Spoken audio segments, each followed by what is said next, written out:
Imagine this, you're on a work call, a totally normal Thursday night, and suddenly you become a witness to a crime. That's exactly what happened to thousands of people. This isn't a story about a grainy security camera on a street corner. No, this is about a live video call. We're going to break down the Emily Carter case and see how a simple Zoom meeting turned into the one piece of evidence that cracked everything wide open. Just think about that for a second.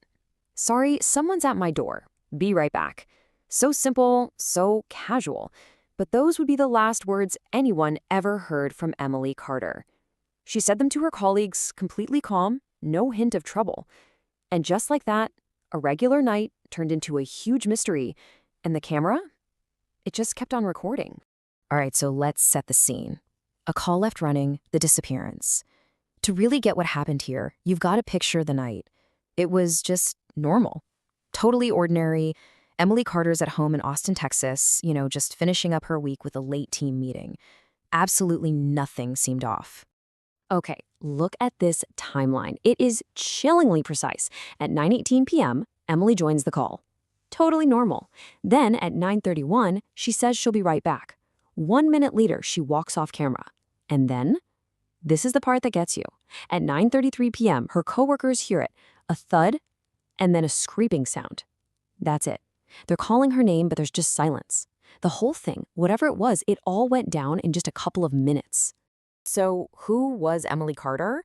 Well, she was just like a lot of us. 32 years old, a UX designer in Austin, lived by herself, worked from home.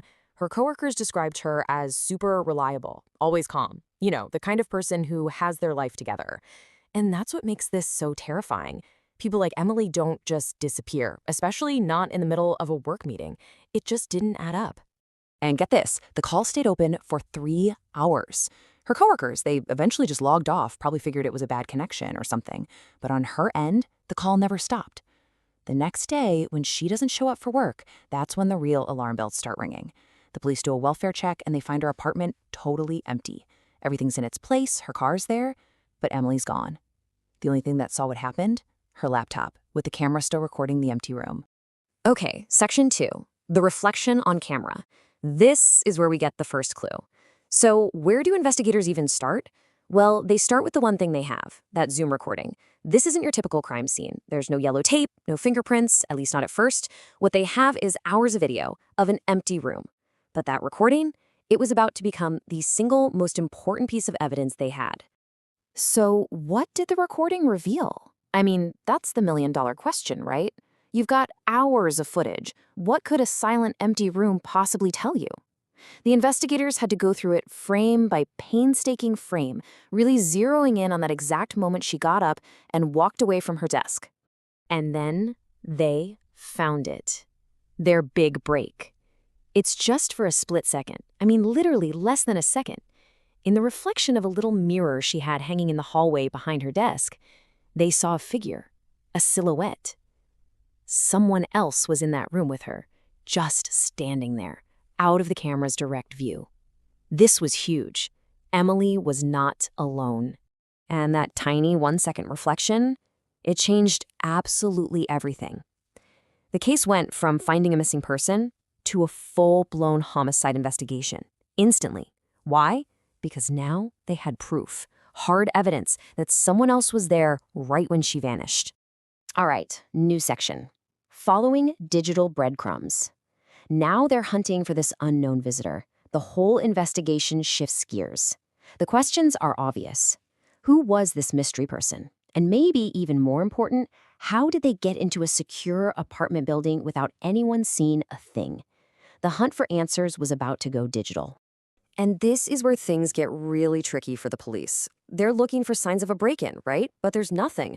No forced entry, no broken locks. They check the security cameras, the logs, zip, nada. It left them with a real puzzle. How did this person get inside without being seen? Either Emily knew them and let them in, or this person was like a ghost, somehow getting past all the security. So the digital trail begins. The investigators dive into Emily's phone records, and that's where they get their next lead. A text message from 8:58 p.m., just before her meeting started. It says, "Running late, still coming?" Now the number? It's a burner, a prepaid, untraceable phone. But you can't hide from cell towers. The phone pinged right from her apartment's parking garage, right around the time of the call. And the sender was a guy named Ryan she'd been talking to on a dating app. Turns out she was supposed to meet him for the very first time that night. Okay, so now the trail goes offline. They have to connect these clues. They've got this digital trail pointing to a first date, but it still doesn't solve that big mystery of the invisible entry. The investigators knew they had to bridge that gap between the digital world and the physical one to figure out how this guy operated. And you know where they found the answer? The balcony. Of all places. They notice a planter by the railing looks like it's been moved, and underneath it, a partial shoe print, one that didn't match any of Emily's shoes. So they start looking around and discover these hidden maintenance ladders. They connected the parking garage directly to the balconies on each floor. It was a perfect, camera-free route right to her apartment. Suddenly, their digital theory had real, physical proof to back it up.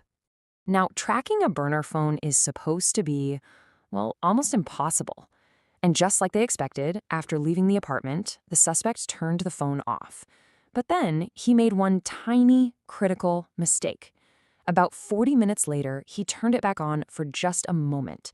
And in that moment, it automatically connected to a public Wi-Fi network at a nearby gas station.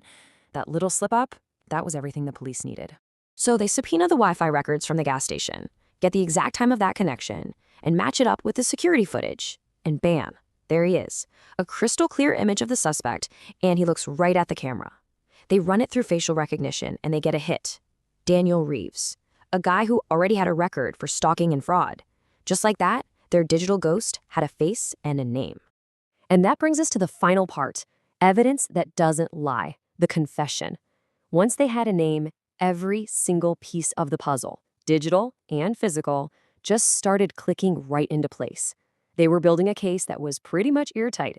Just look at how the case against Daniel Reeves stacks up. It's incredible. You've got all the digital evidence on one side. That split-second reflection in the mirror, the phone pings putting him at the apartment, the Wi-Fi login at the gas station, and of course, the dating app messages. And then all the physical evidence lines up perfectly with it. The shoe print on the balcony, the maintenance ladder access, the security footage of him at the gas station, and the final nail in the coffin, finding Emily's DNA in his car. Every single piece confirmed the others. It was a web of evidence he just couldn't escape. So when the police laid all this out for him, this absolute mountain of digital and forensic evidence, from that tiny reflection to a single Wi-Fi ping, Daniel Reeves just crumbled. There was no way to deny it. He confessed to everything. He admitted he'd climbed up the balcony, trying to surprise her, but he panicked when he realized she wasn't just on a call, she was on a live, recorded video call. You know, when you think about it, Emily Carter didn't just disappear. She disappeared in front of an audience, on a camera that was still rolling.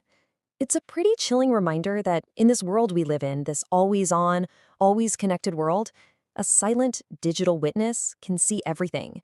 Because sometimes the screen never stops recording.